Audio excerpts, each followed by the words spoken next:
lecture will be about Chapter 8, which covers storage and encoding. So what we'll be talking about today is kind of a review of those explicit and implicit memory systems, and then we will also review declarative versus procedural knowledge.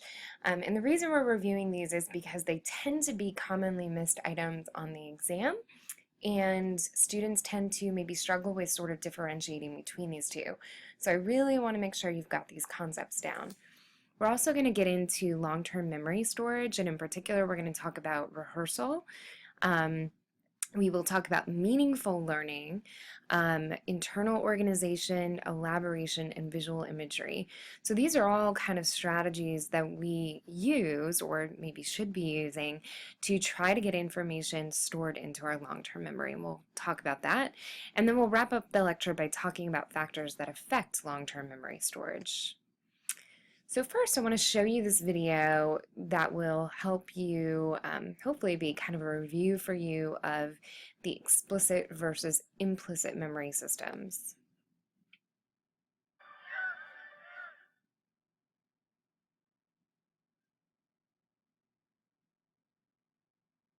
Let's first talk about the explicit memory system. This is what we normally refer to as everyday memory. It's verbal and it's conscious. We can think about something that's happened to us and recall many of the details, and we can sequence the experience. Another quality or attribute of explicit memory system is that it organizes our past experiences. It helps us to recreate a personal history of ourselves. It has a timeline. We can sequence different aspects of whatever that experience was. And then the last thing I'll say about explicit memory system is that it begins to develop around 18 months. In the last video, we talked briefly about the hippocampus, and it's an essential part of the brain that comes online in about 18 months and fully matures at around 5 years of age. But the hippocampus is an essential piece of helping us to sequence information and to remember things. So whenever we're telling somebody a story, we're accessing our explicit memory system. If I'm sharing a time at Christmas time when I was young, or a camping trip I went on, or a fishing trip I went on, these are examples of the explicit memory system. So let's now turn our attention to the implicit memory system.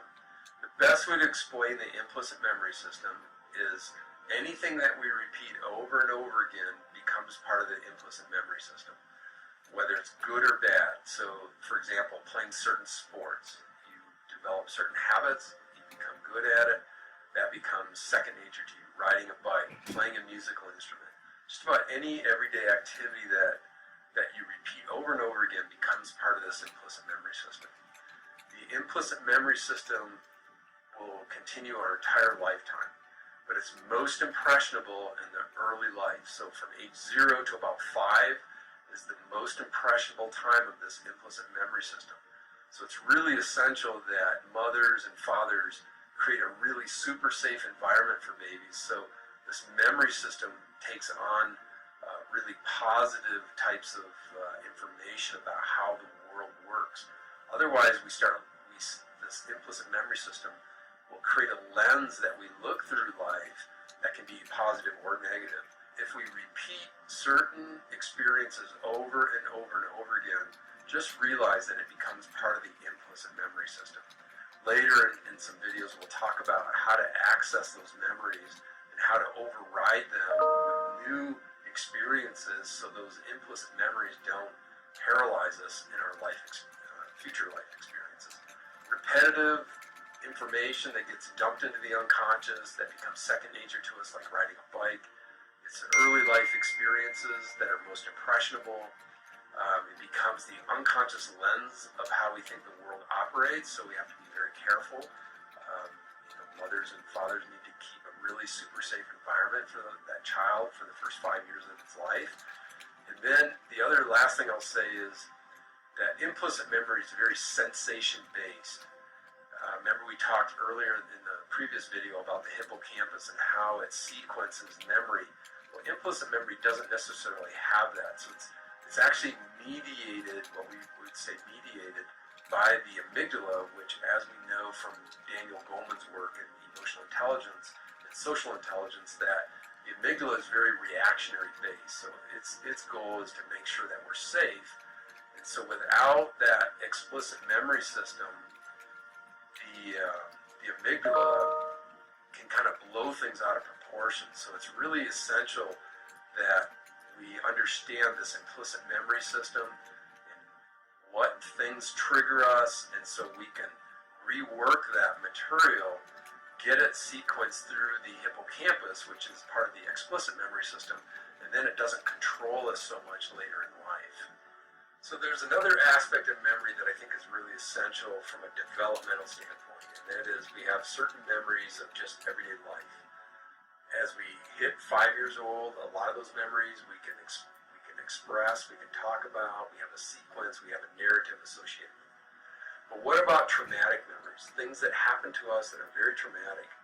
Well, what we know is even after age 5, when things come at us that are too intense, we would consider that a trauma type of memory.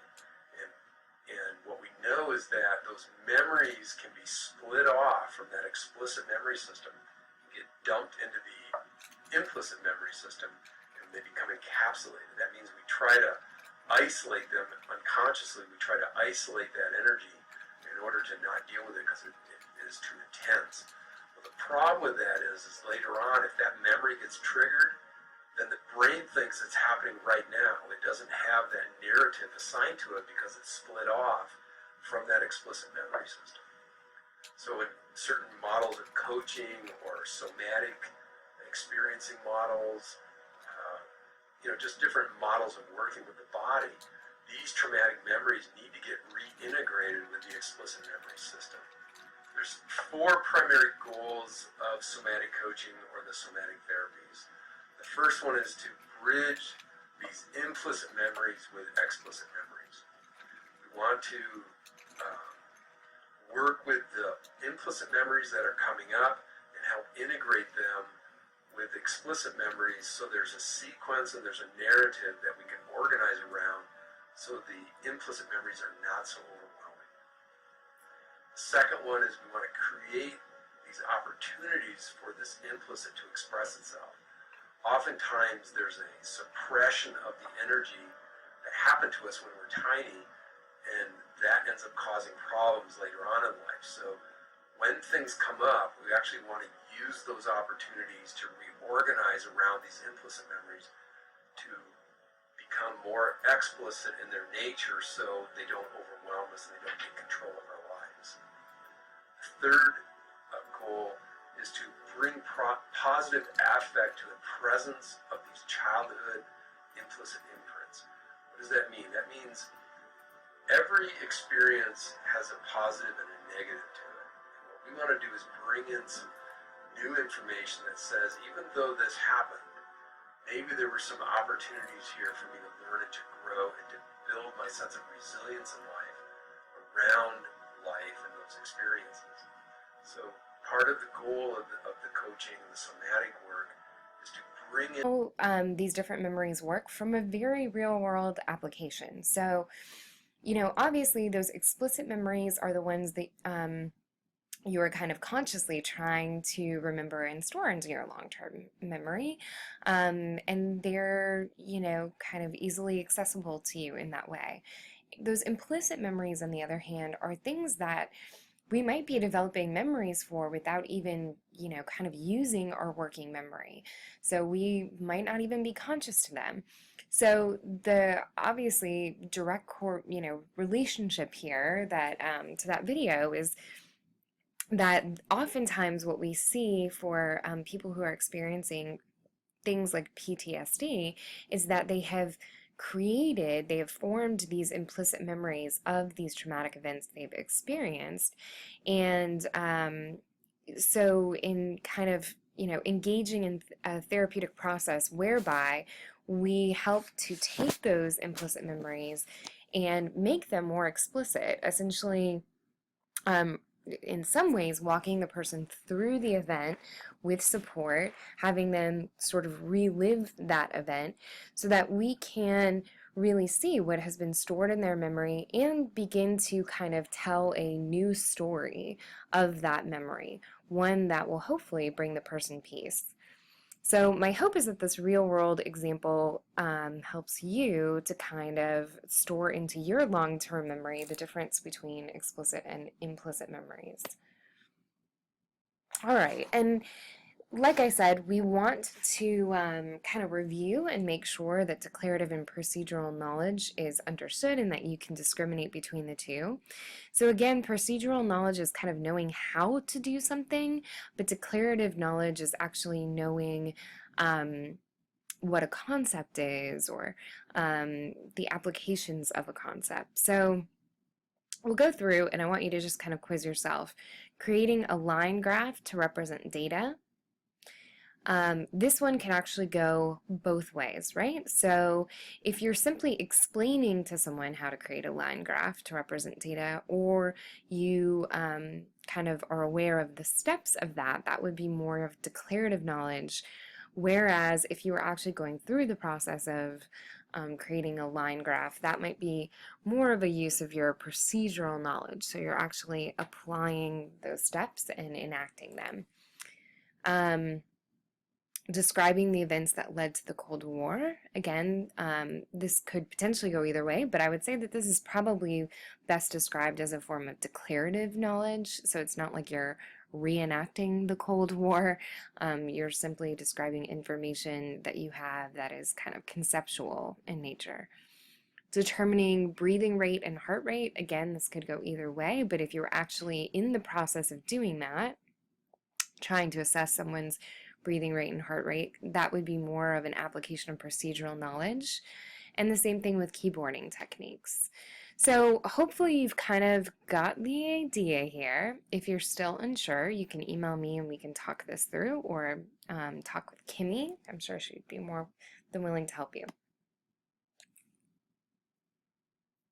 All right, so now I'm going to show you a video that I think really reviews the idea of rehearsal and that concept well.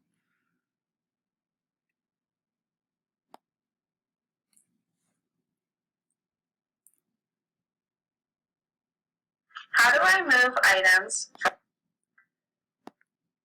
How do I move items from my working memory into my long-term memory? Well, we do that by using something known as memory rehearsal, which can be done in one of two ways: by maintenance rehearsal or elaborative rehearsal. Maintenance rehearsal is the simple repetition of information in the working memory to encode it into long-term memory. So this is basically repeating over and over the information we are trying to remember. Maintenance rehearsal basically affects our knowing, not our remembering. So this can be good for things like math problems or the elements in the periodic table. Although maintenance rehearsal helps us with those things we should just know, it does not help us to understand concepts in depth. That's where the second technique, elaborative rehearsal, comes in. Elaborative rehearsal is in play when we attach meaning to the information to integrate it into our long-term memory. Imagine if I were to ask you to remember the word learn. You could practice elaborative rehearsal by doing things such as forming a visual image of the word learn by imagining yourself learning. Or you could relate it to a past experience, such as remembering when you first learned to tie your shoe. Finally, you could define the word learn using your own words, like learning means acquiring knowledge. Remember information by relating it to yourself or your experiences in some way. Your ability to recall the information should be improved.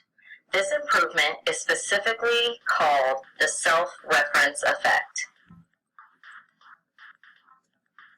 Have a test coming up?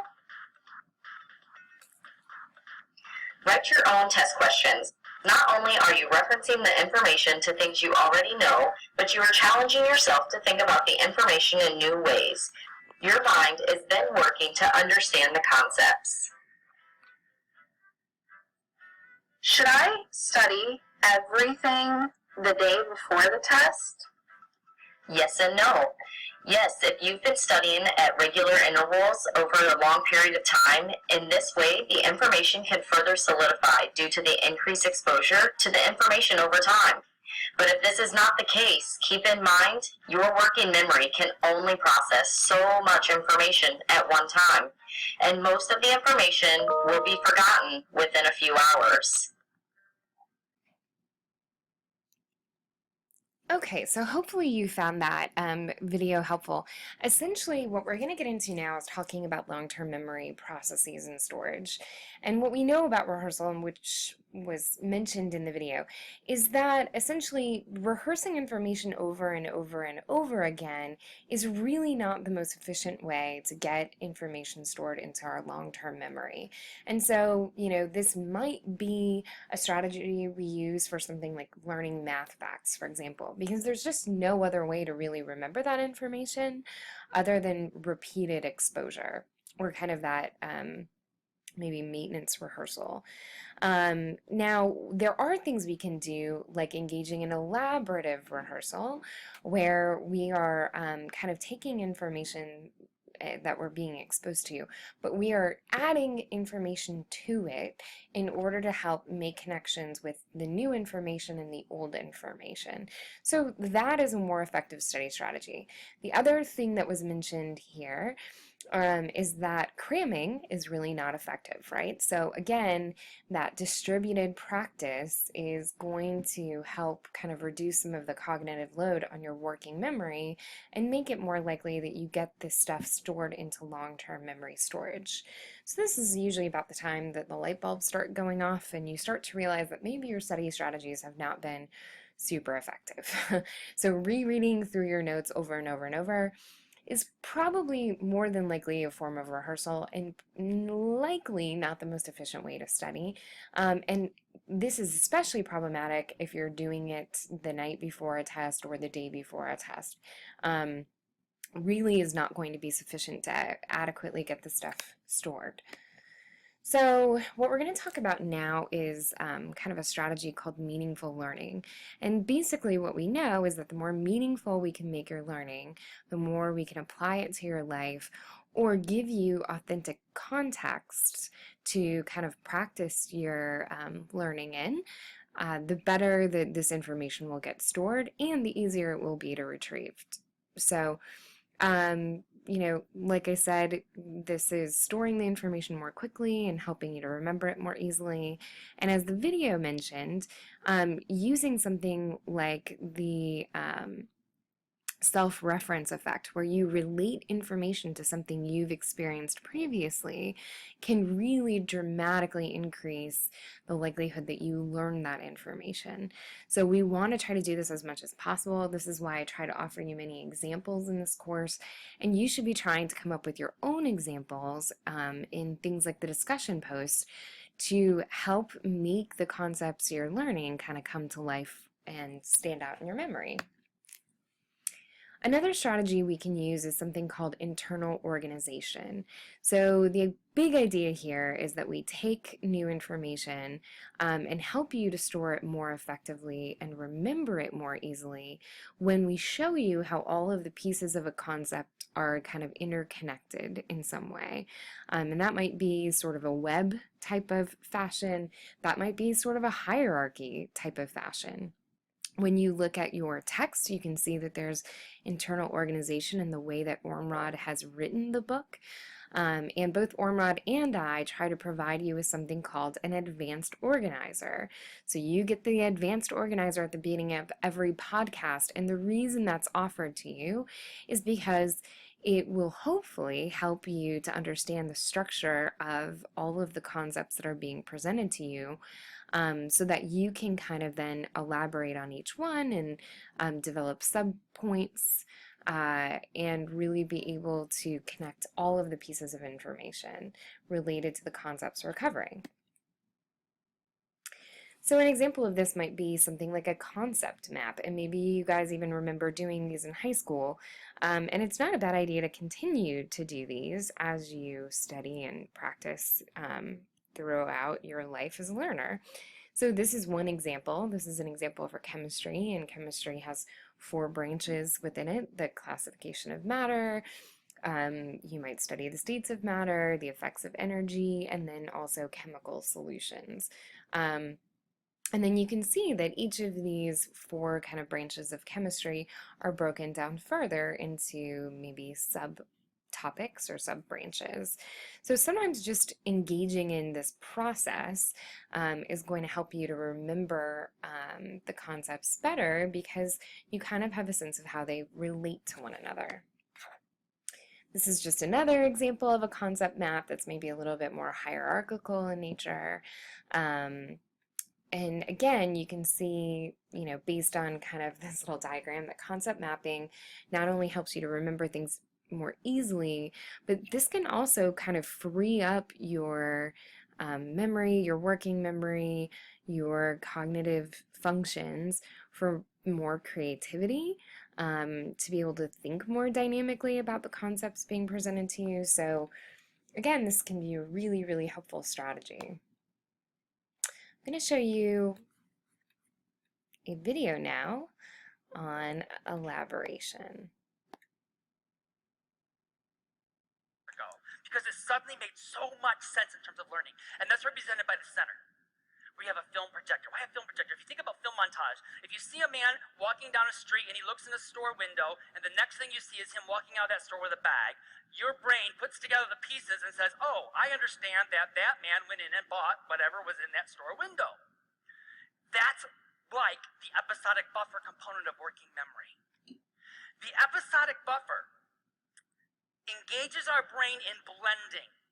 Falconier and Turner call this conceptual blending, where we are blending, and this is important, we are blending the new and the known. We're blending the new and the known, and here's something critically important for us as teachers, don't miss this. You only can construct understanding when you blend the new and the known. You only can construct understanding when you blend the new and the known. What in the world do I mean by that? There are things that I know that I don't understand. Black holes in space. I know that they exist. That's where my understanding, which is not even understanding, which is where my knowledge ends. Why? Because I've never had black holes in space explained to me in such a way that I'm able to trace back through my memories and go, oh, it's like this in some way. And it's only when the brain can go, oh, this new stuff is like this old stuff, that we go, oh, and we understand the new. So if you want students to understand concepts that you're teaching, you must engage them in this blending. Now, one way to do this, one way to get at this, engage students in comprehension, is to have them work with data visually. Graphic organizers are great for engaging students in comprehension. Why? 70% of your brain's sensory receptors are devoted to vision. I don't care whether you think you're a kinesthetic learner, an auditory learner, your brain has a real strong inclination toward vision. And visual processing, actually organizing ideas out here where I can see them, works really well in terms of helping us sort and label that new data. Let's go on. What hell? Okay, so I'm teaching along, I've engaged them in some comprehension, you've talked about this blending, what do I do next? That brings us to elaboration, which brings me back to my kindergarten days. Mrs. Ireland was my kindergarten teacher. Mrs. Ireland, don't miss this, this is really amazing. Mrs. Ireland knit matching hat and mittens for every one of her students for Christmas, and we all had different patterns. I should add that Mrs. Ireland retired after that year. I'm not sure there's a correlation, but the timing is rather interesting. But Mrs. Ireland loved art. She would say, okay, boys and girls, go get one of your father's old dress shirts. It's time for art.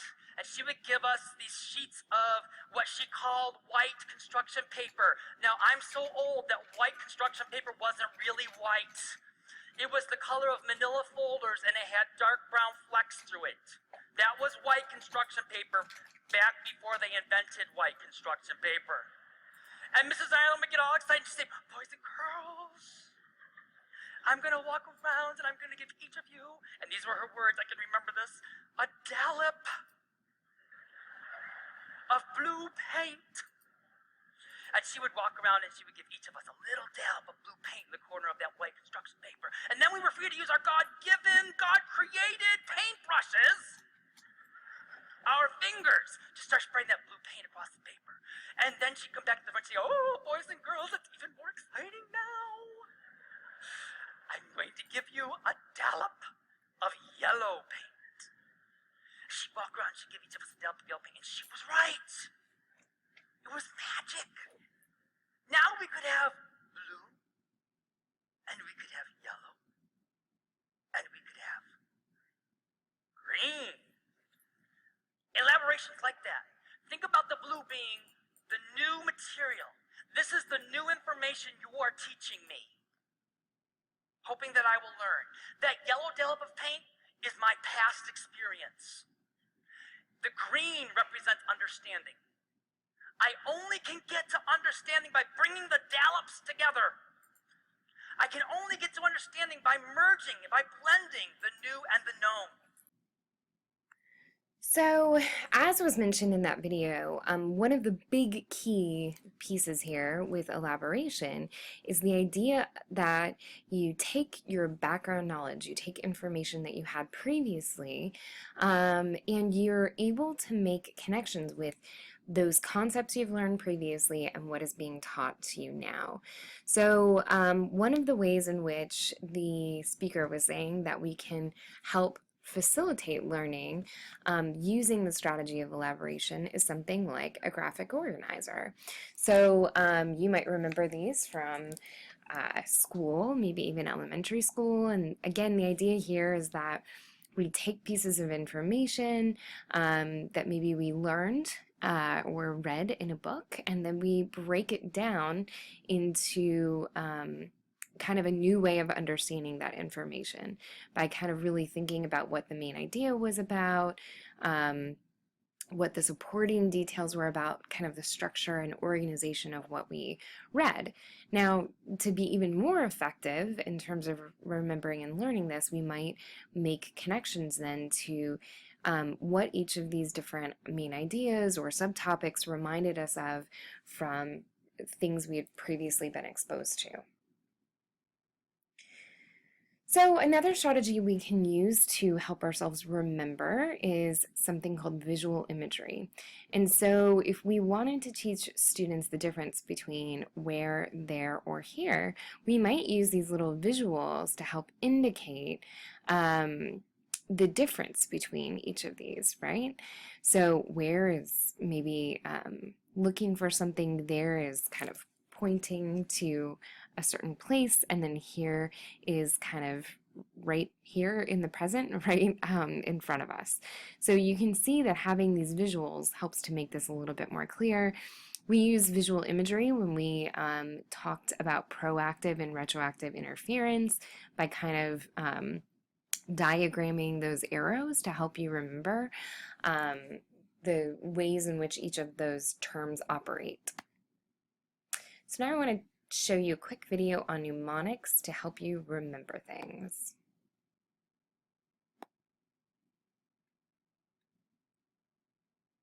It's a cutthroat competition where each year the best of the best square off, where competitors show off skills that boggle the mind and regularly shatter world records.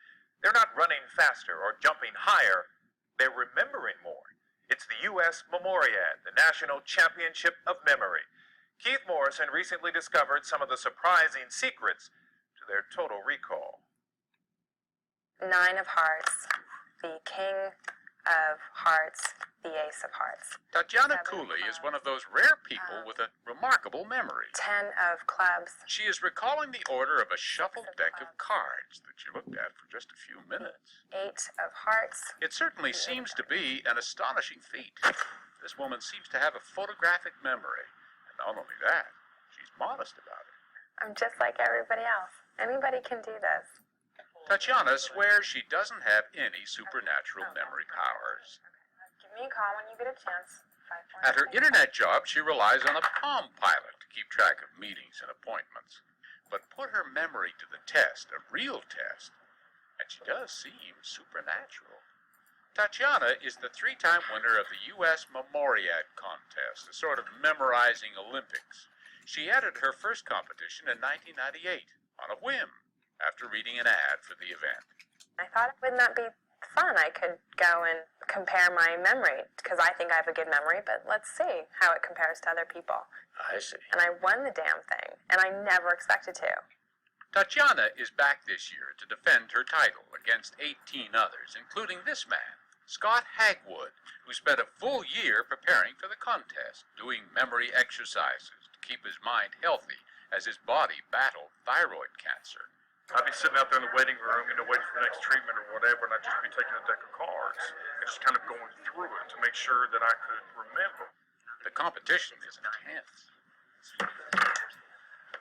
7 hours of mental gymnastics, memorizing 99 names and faces, 500 random words, rows and rows of single digits.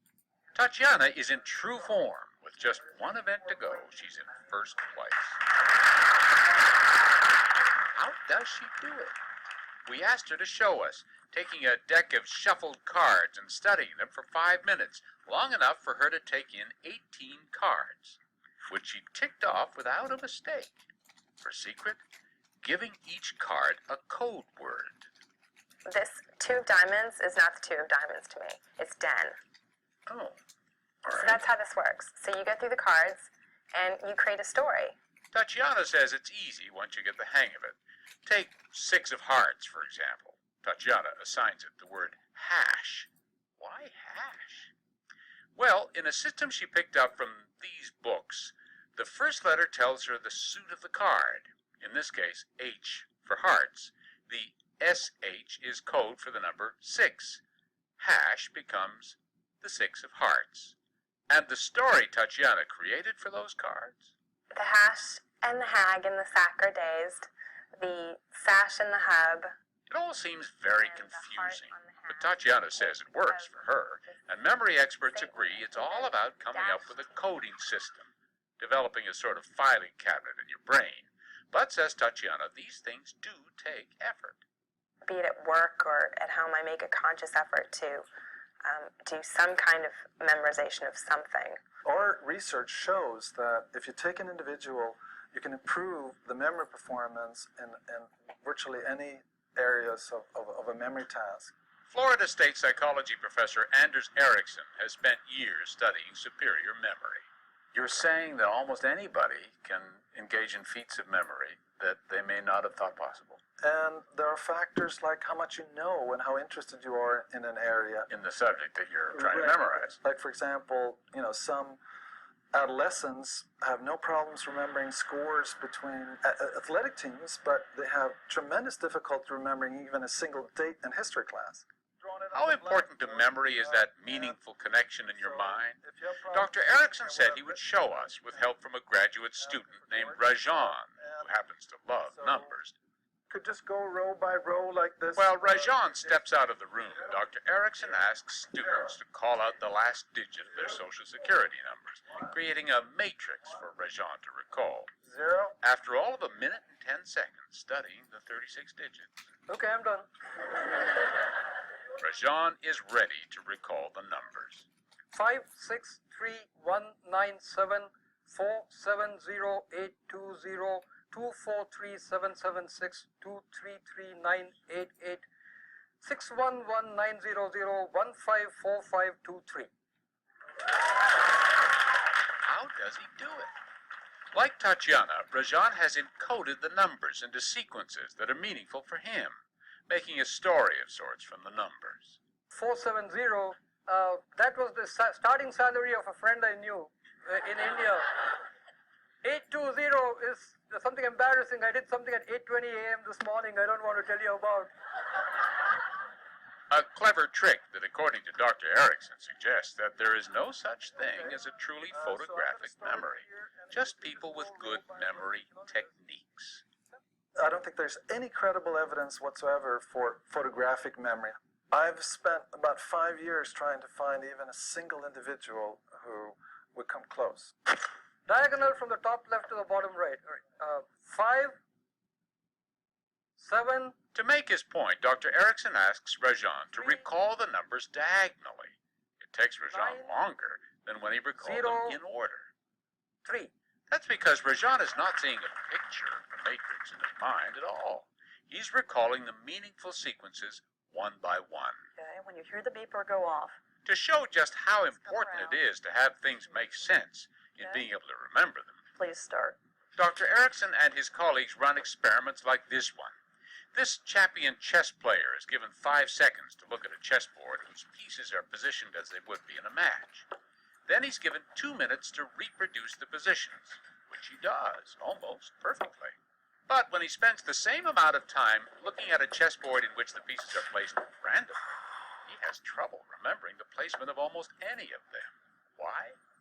One board had meaning to this chess master, the other did not. Looking for meaning in any kind of activity is a very effective way now of improving your memory for it. In fact, it may be hardwired in our brains. Scientists are now peering inside the brain to find out exactly how memories are formed. All you have to do is stay absolutely still. In experiments like this one, Harvard University researchers had test subjects go through an MRI that scans their brain as they're shown a list of words. Okay, if you're doing fine, please squeeze the squeeze ball. The researchers found 2 specific areas of the brain, the frontal lobe and the temporal lobe, show increased activity when people focus on the meaning of words. The more activity, the more likely the person is to remember those words later on. Again, it all comes down to attaching meaning. People need to be aware here that they control a lot more of their abilities and their life than maybe some of them think. As for Tatiana, she scored her personal best at last month's Memoriad, but in a surprise upset, it was not enough to beat Scott Hagwood. 411 points. Scott Hagwood. With a solid year of practice behind him and the strong belief that great memories are not born, they're made.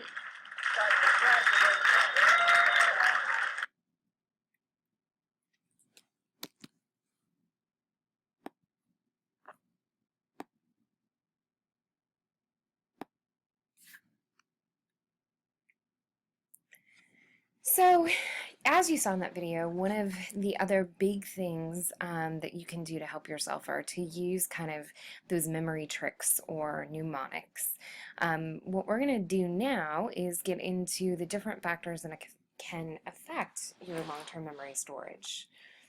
So, again, one of the things that's really important here is your working memory. It's kind of that system immediately before long-term memory. So in terms of your working memory, you want to kind of have both your previous info on a topic and your new info on a topic in your working memory at the same time, and you kind of need to be aware of the connection between the two.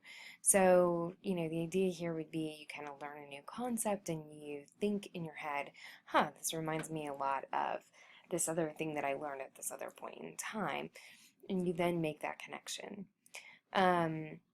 A lot of times, new information can activate old information, like I said, that you previously had, and just by sort of activating that old info, it gets pulled into your working memory system. The big key here is you can really only make these connections if you have some kind of background knowledge or something we call prior knowledge, right? So you can see in this little picture here that sometimes teachers might even post a little visual for students to help them remember to activate their prior knowledge. So the things like I already know that, or this happened to me when, this relates to I heard about this at. So all of those things are going to help activate old info and pull it into your working memory to connect with that new information. this is actually a great example of just how important background knowledge is. So this was a study conducted by Hart and Risley, and I don't remember the exact year. I feel like it was maybe in the early 2000s. And what Hart and Risley found by tracking toddlers all the way up until the age of 3 or 4 years old was that children from lower resource neighborhoods or lower SES backgrounds tended to be exposed to significantly less words by the age of 3 than their higher SES counterparts, than their peers. And so the reason that this is problematic is that vocabulary and having kind of that background knowledge is a key to reading and to the development of strong reading skills. So for many of these kids, they're coming into kindergarten and they're already essentially behind. They're already behind the 8 ball.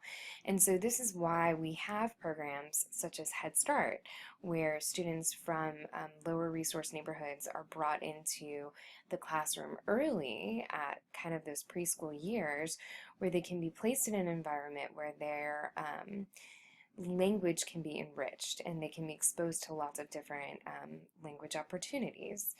We could talk for days about the various reasons that we see this gap, but again, much of this deals with the fact that oftentimes families are strapped for,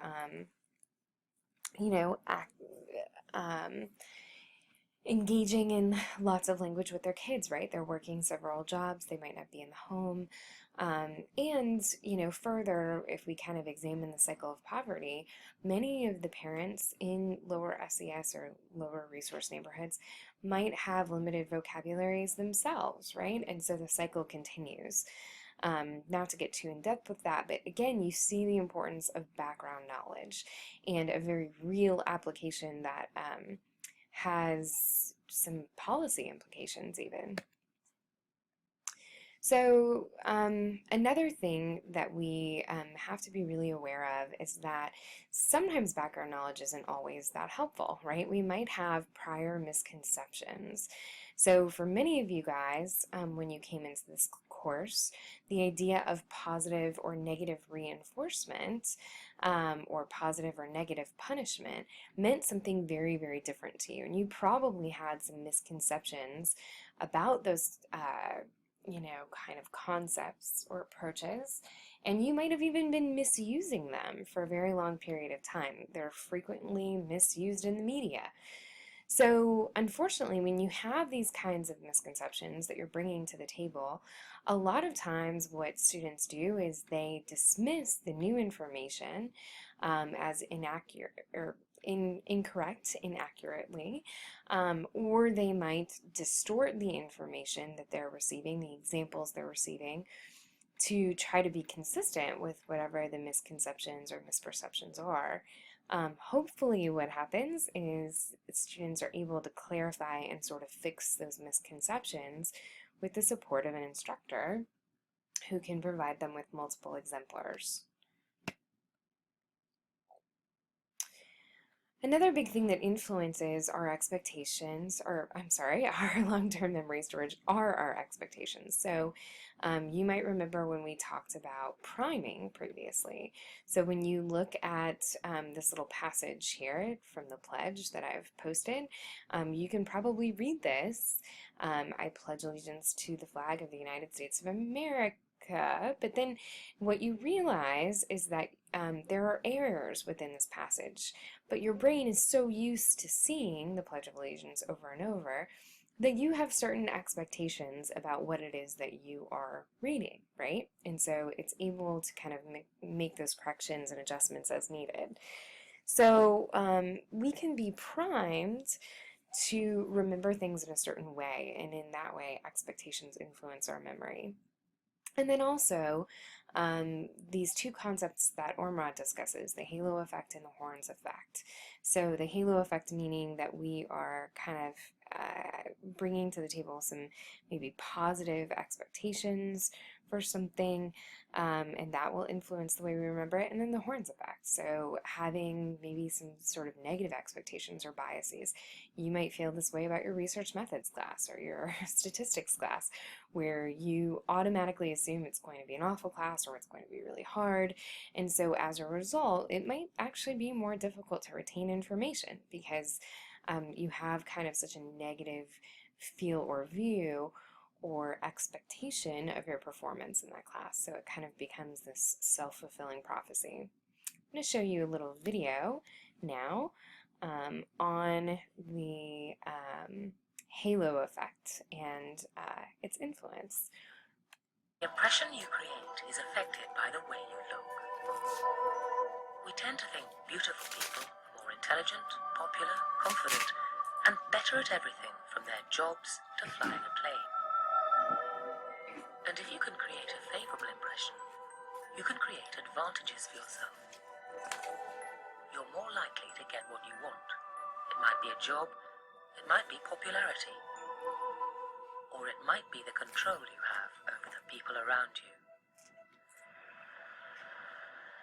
Meet Ruth and Rebecca.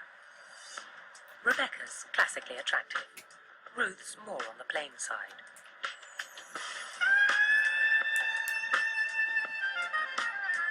They're going to demonstrate that how you look affects how you're treated. They're going to struggle up staircases at opposite ends of Liverpool Street Station in London with heavy bags, and we'll be filming in this workman's hut. First up, Ruth. How long before a knight in shining armour rescues this damsel in distress?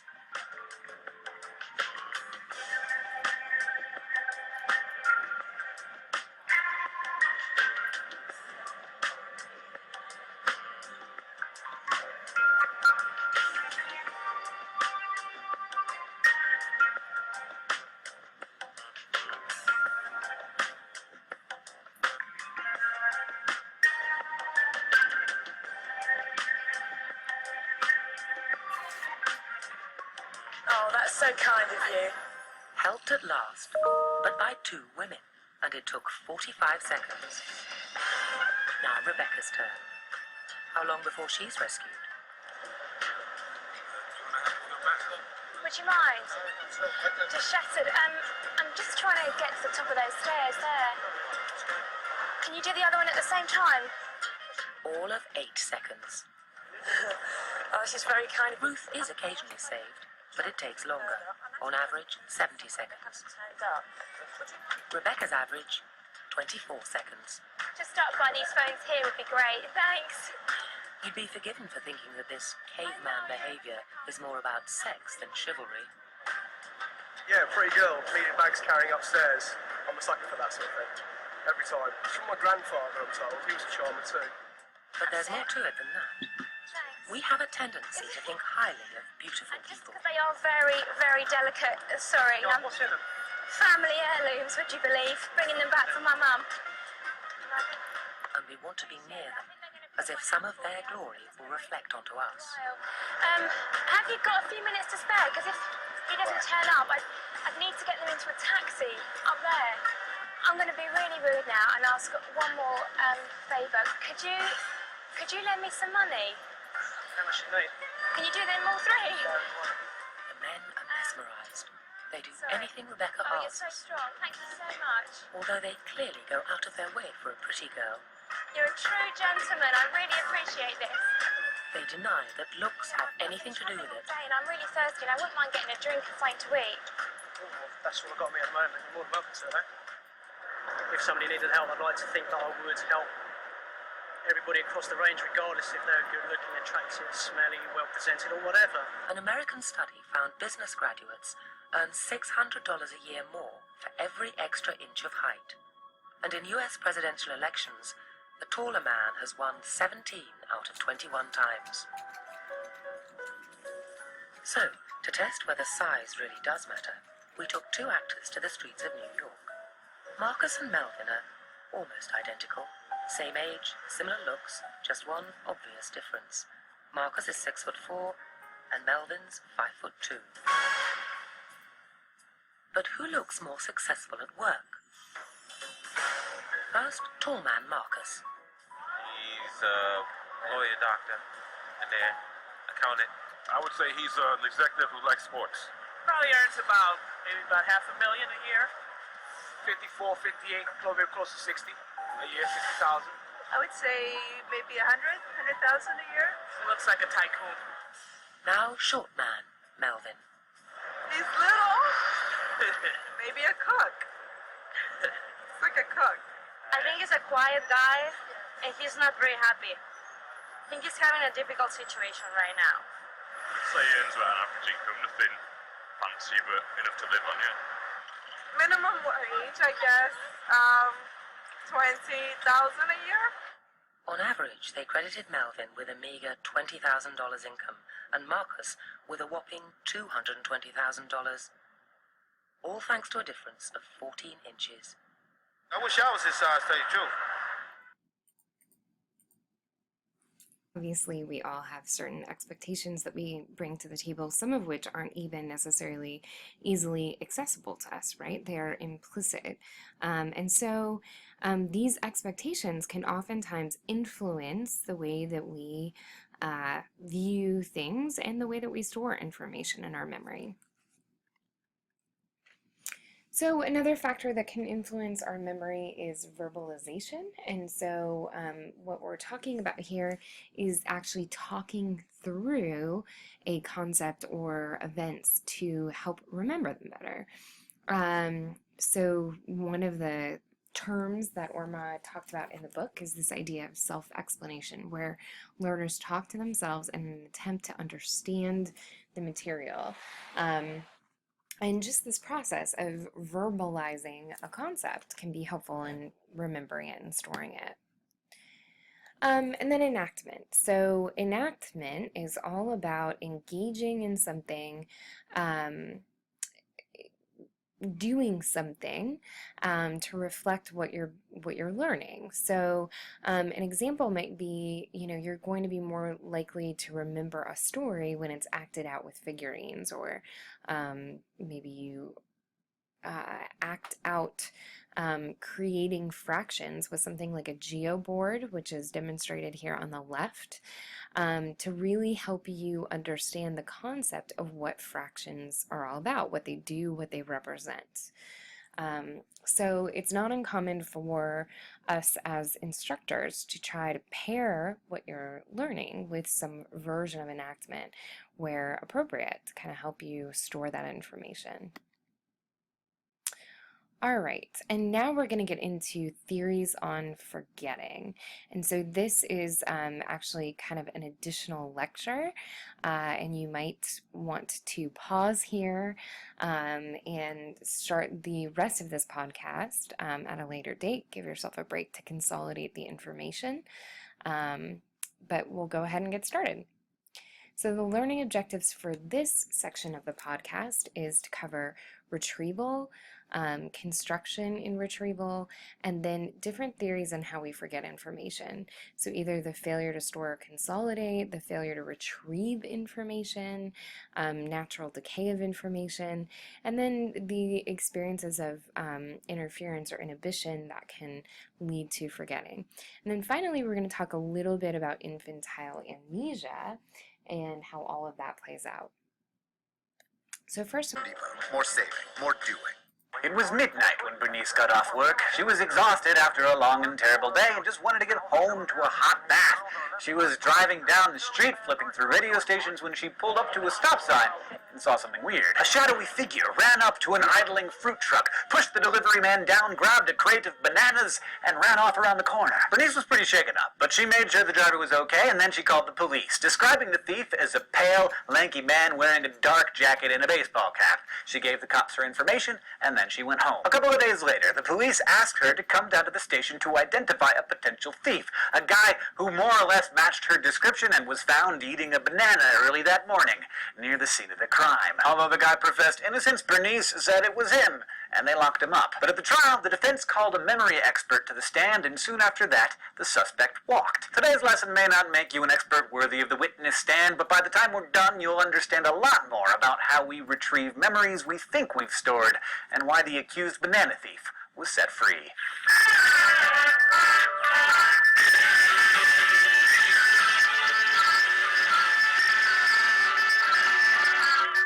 We're all constantly retrieving memories throughout the day. You're remembering where you parked your car, or if you fed the cat, or called your mom because it's her birthday. You'll remember from last week that while our implicit memories, like how to talk and ride a bike, are dealt with on a mostly automatic and non-conscious level, our explicit memories, the chronicles of our personal experiences and general knowledge, often require conscious, effortful work. Bernice had to notice, encode, store, and later consciously retrieve details about the crime she witnessed. What color was the guy's jacket? What did he look like? What did he steal? And where did he run? It takes a lot of work to retrieve memories from long-term storage, and the truth is, a lot can go wrong along the way. In order to understand all of the many fascinating ways you forget things, we need to talk more about how we remember. Our memories are not like books in the library of your mind. You don't just pluck a neatly packaged memory right off the shelf about where you left your phone or the hair color of a fruit thief. Instead, your memories are more like the spider webs in the dank catacombs of your mind, a series of interconnected associations that link all sorts of diverse things as bits of information get stuck to other bits of information. Like, maybe Bernice remembers that the night of the crime was chilly with a full moon and that Beyonce was on the radio and the fruit truck had plates from California, which is where her grandfather lives. All those bits of information in the web of memory, the weather, the song, the plates, can serve as retrieval cues, kind of like a trail of breadcrumbs leading back to a particular memory. The more retrieval cues you inadvertently or intentionally build along the way, the better you can backtrack and find the memory you're looking for. This way of activating associations non-consciously is called priming, sometimes called memoryless memory. It's how invisible memories that you didn't know you had can awaken old associations. Priming is often how you jog your memory. This kind of recall is sometimes referred to as context-dependent memory. Say you're reading in bed, and you want to underline a quote, but you don't have a pen. Well, you get up and you go to the other room to find your special light-up Hello Kitty pen, but you get distracted and suddenly you find yourself in the kitchen. You're like, why mind? Why am I in the kitchen? What is here? Why am I... and I don't know, but I'm here now, and... It's only when you retrace your steps and return to bed to the initial context where you read that quote and encoded that first thought of wanting that pen that the memory comes back. And then you're like, oh, I need to go get the pen. If some memories are context-dependent, others are state-dependent, and also mood-congruent. This just means that our states and our emotions can also serve as retrieval cues. If I had a throbbing headache and a super bad day, I'm more likely to start recalling bad memories because I'm priming negative associations. But of course, if I'm relaxed and jolly, I'm prone to remember happy times and prolonging my good mood. Another funny memory retrieval quirk speaks not to our location or emotions, but to the order in which we receive new information. So, say you make a grocery list in the morning, but a few hours later, you're at the store, you realize you left it at home. You'd be more likely to recall the first items on the list, bananas and bread, and the last items, pickles and cheese, than anything in the middle. This is known as the serial position effect. This might be because the early words benefited from what's known as the primacy effect and made it into your long-term memory because they were rehearsed more. Meanwhile, the last words lingered in the working memory through the recency effect. But those poor middle words, they didn't benefit from either effect and therefore escaped your brain, which is why you now have no toilet paper, dog food, toothpaste, or cookies.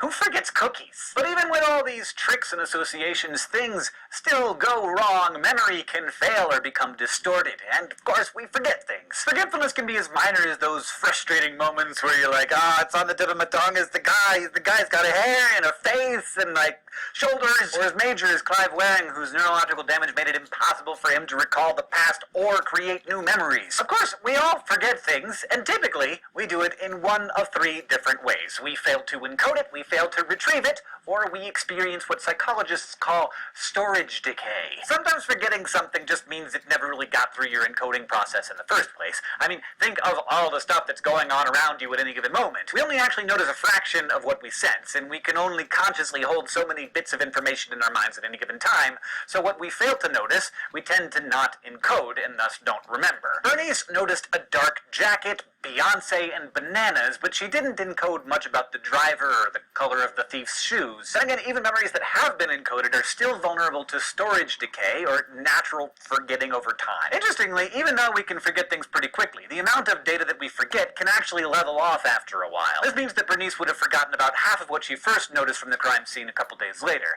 but what she still remembered, she'd likely hang on to, because the rate at which we forget tends to plateau. A lot of times forgetting doesn't mean our memory just faded to black, it means we can't call it up on demand because of retrieval failure. We all know the common tip of the tongue phenomenon where you feel like you know the name of that weird-looking, hard-backed animal that rolls up into a ball. It's kind of cute and weird, and I think they get leprosy or something, but what is it? That's where retrieval cues can come in handy. If I say to you, it starts with the letter A, suddenly, armadillo! Sometimes these retrieval problems stem from interference from other memories getting in the way, essentially cluttering the brain. Sometimes old stuff that you've learned keeps you from recalling new stuff, like if you change one of your passwords but keep recalling an old one every time you want to log in. That's called proactive or forward-acting interference. The flip side of that is retroactive or backward-acting interference, which happens when new learning gets in the way of recalling old information. Like if you start studying Spanish, it may interfere with the French that you've already learned. There's a lot of reconstruction and inferring involved when you try to flesh out a memory, and every time you replay it in your mind or relate it to a friend, it changes. Just a little. So, in a way, we're all sort of perpetually rewriting our pasts. While this is an inevitable part of human nature, it can prove dangerous at times. Misleading information can get incorporated into a memory and twist the truth, and yes, there's an effect for this. It's called the misinformation effect. American psychologist and memory expert Elizabeth Loftus has spent decades showing how eyewitnesses inadvertently tweak and reconstruct their memories after accidents or crimes. In one experiment, two groups watched a film of a car accident. Those asked how fast the cars were going when they smashed into each other estimated much higher speeds than those who were asked about the cars hitting each other. Smash is the leading word that essentially altered the witnesses' memories, so much so that a week later, when both groups were asked if they saw any broken glass, those who heard the word smash were twice as likely to report seeing bits of glass when in fact the original film didn't show any. In Bernice's case, chances are her memory of the robbery would be altered if the prosecution said the thief assaulted rather than pushed the driver. This sort of interfering or misleading information may also manifest itself as source misattribution, like when you forget or misrecall the source of a memory. In the case of Bernice, when she saw the suspect in the courtroom, she thought she recognized him from the night of the crime, when in reality, he just served her coffee earlier that day. But her memory of the event had probably already been tweaked several times before she even made it into the courtroom. Like, she relived the tale multiple times in her own mind in which she told other people about it, and every time she introduced errors, filling in memory gaps with reasonable guesses. Not only that, but we know Bernice was already tired and stressed when she witnessed the event, and we know our emotions can influence whether we remember or whether we forget. Because memory is both a reconstruction and a reproduction of past events, we can't ever really be sure if a memory is real just because it feels real. Elizabeth Loftus knows this. She's frequently called in to testify against the accuracy of eyewitnesses. In fact, of all the U.S. prisoners who have been exonerated based on DNA evidence presented by the Innocence Project, a nonprofit legal group, 75% of them were convicted by mistaken eyewitnesses. That is a lot of innocent people. Bernice meant well, of course. She's an honest lady, but all those factors, the emotion, the retelling, the suggestions of outside sources, combined with the darkness, the quick glimpse, the passing of time, maybe even the Beyonce, ended up leading to a mistake in the thief's identification. Turns out the human memory is actually a very fragile thing. We're all largely the product of the stories that we tell ourselves. If you haven't forgotten already, today you learned about how our memories are stored in webs of association aided by retrieval cues and priming and influenced by context and mood. You also learned how we forget information, how our memories are susceptible to interference and misinformation, and why eyewitnesses are often not as reliable as you might think. Thank you for watching, especially to all of our Subbable subscribers who make this whole channel possible. To learn how you can keep these lessons coming while earning awesome perks, just go to Subbable.com. This episode was written by Kathleen Yale, edited by Blake DiPastino, and our consultant is Dr. Ranjit Bhagwat. Our director and editor is Nick. Okay, so you were able to just watch that video on Crash Course, and I think he did a really nice job of teeing up some important concepts we're going to cover in this lecture on forgetting. So in terms of construction and retrieval, this is one of the things that Hank kind of covered. Essentially, what we're talking about here is that, in the process of retrieving information from long-term storage, a lot of times we're actually also doing some elaboration in that process. So oftentimes the effects of subsequently presented information might be kind of pulled, and you are then going to kind of update your knowledge, and usually this is a good thing. However, there is this concept called the misinformation effect that was in your book, and this is where people's memories for an event start to become kind of distorted when they subsequently receive some type of inaccurate information. So, for example, if Bernice was being questioned by the police and the police said something like, when did the cars smash into each other, that might lead her to remember the event in a way that might not be completely accurate, right? Just because of the way that this information or the question is framed to her. Sometimes, in addition to kind of maybe changing information slightly when we retrieve it, we also can construct entirely new memories, and I put these in quotations because they're not really memories. The idea here is that, we might retrieve something like a general rule, for example, but the rule itself doesn't necessarily explain, every context or situation that you're going to be involved in. And so you then have to construct the ways in which that rule applies to the situation that you're in.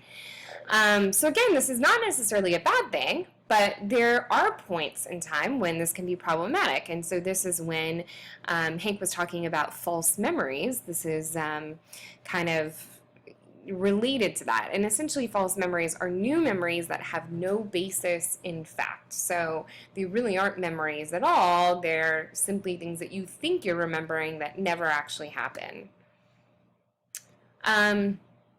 We might also remember earlier memories, essentially. So sometimes we remember what we actually remembered about an event, right? And not the event itself. So a good example of this might be, stories that have been told to you throughout the years that maybe we're too young to remember at the time, but it feels like you're actually remembering them because you're remembering the story being told to you, if that makes sense. So this is a little bit like the idea of a narrative, which is a spoken or written account of an event that can help you to maybe even trigger a memory. So if you're reviewing your journal, that might be a form of a narrative, and you might engage in some construction and retrieval as you're remembering the events in your journal. And then finally, we also engage in the process of kind of self-monitoring during retrieval. And so this can also be called maybe meta-memory. And so that's kind of knowing what you know and what you do not know. And this is really, really important. And this is why I stress the use of flashcards to all of you, because a lot of times we think we know something, we think we've got it down, but you really don't have it in there solidly enough to retrieve it. And so flashcards are a good way of testing how well you actually have stored information. Another thing we do is we engage in source monitoring. And so this is when we remember when or where a memory actually came from. And a lot of times when we think about something like unintentional plagiarism, this might be kind of connected to an issue of source monitoring. So you read a really great passage, you take some notes, and then as you kind of go through those notes and use those notes to write your presentation or your paper, you accidentally use too much of what the author said, but it feels like it's something that came from you, right? It came from your notes.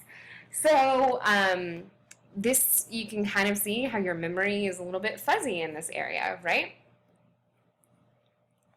All right, now we're really going to get into forgetting, and we're going to talk about the different ways we can forget. And one of the big ways is just pure and simple the failure to store or consolidate the memory in the first place. So basically, the translation here is the info wasn't completely stored the first time around, the first time you were exposed to it. So either your attention was impaired or your processing was impaired at the time.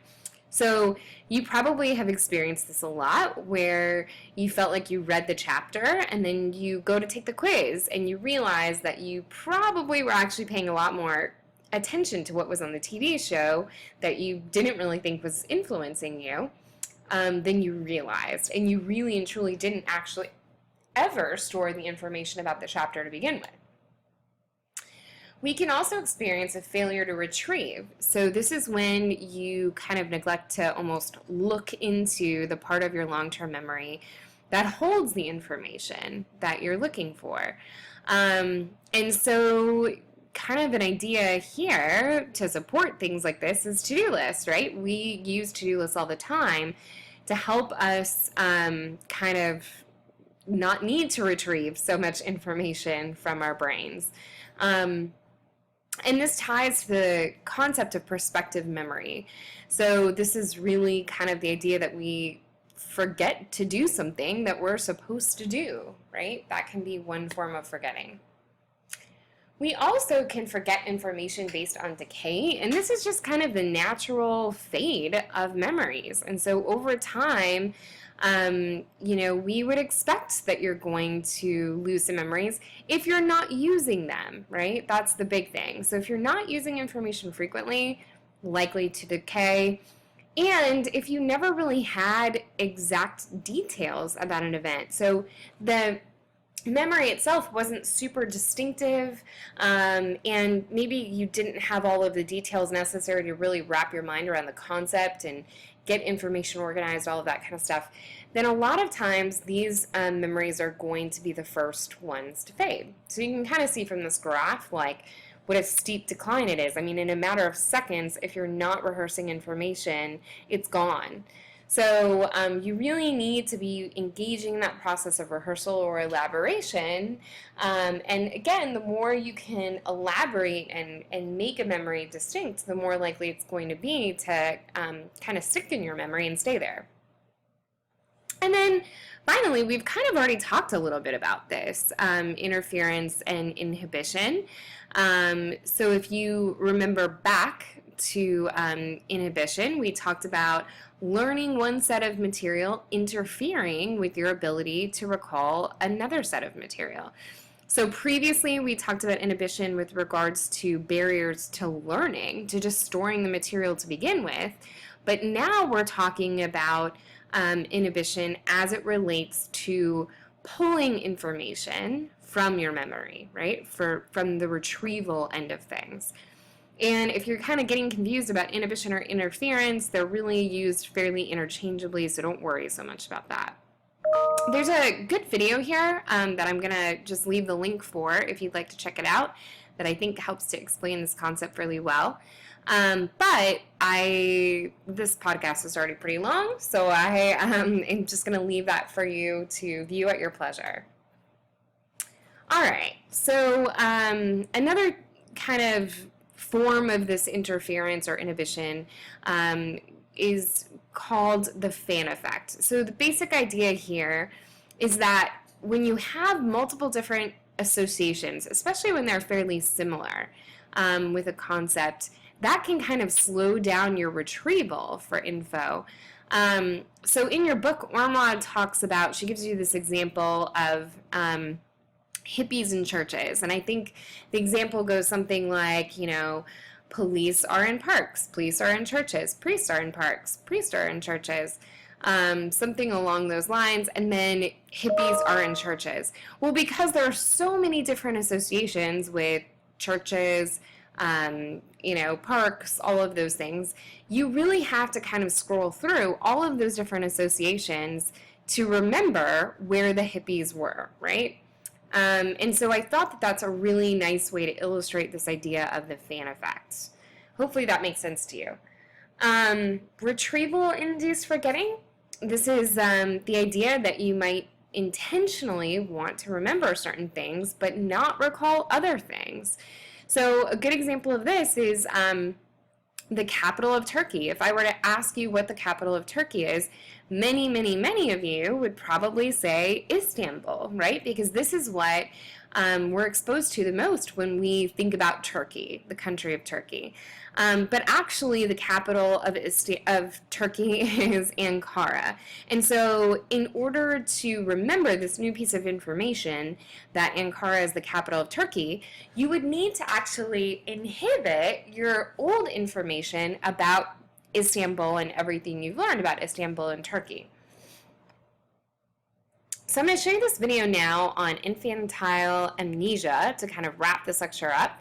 And the big idea here is that babies can't really form memories. So if you think you remember something, you likely don't if it was any time before the age of 4 or 5. And we're going to learn why in this video. The 2017 Corolla with Toyota Safety Sense Standard. Toyota, let's go places. When do babies know that they're people, and why can't I remember being a baby? My parents are probably spies.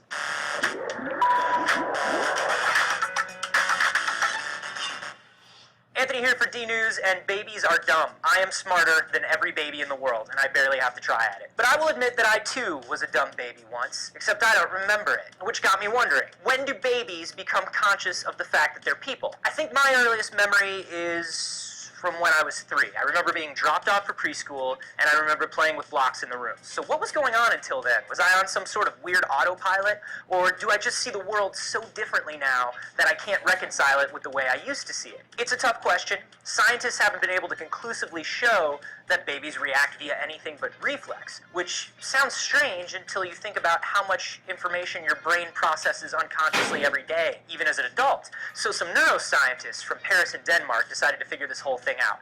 When you or I see an image, our brain activity spikes in different sensory regions of the brain, and our body just takes it in. And about 300 milliseconds later, a different part of the brain lights up. And that's the part of us that consciously registers what we've seen. So they hooked a bunch of babies up to these sensors that made them look like a little tiny Professor X and a little tiny Cerebro, and they showed them a weird patterned image on a screen. And then randomly, they'd flash an image of a face, just for a fraction of a second. Now, babies as young as 5 months old had those 2 flashes of activity. But it took over a second for that second flash to happen, which means, yeah, they have conscious thought, but it also means that we are conclusively better than babies. So take that, you dumb babies. So wait, if a baby is conscious at 5 months old, why don't I remember anything until I was in preschool? Well, babies can clearly remember things. They recognize their parents, they speak words. So where do those memories go? Those sort of memories are called semantic memories. It's a conceptual memory, memorizing meanings, cause and effect situations, that sort of stuff. But they lack episodic memory. And that's the ability to recall places and events. Sensory stuff taken in by your cortexes, and then your hippocampus ties them all together. And it looks like the hippocampus doesn't start tying your senses in a bow until you're around 2 to 4 years old, though.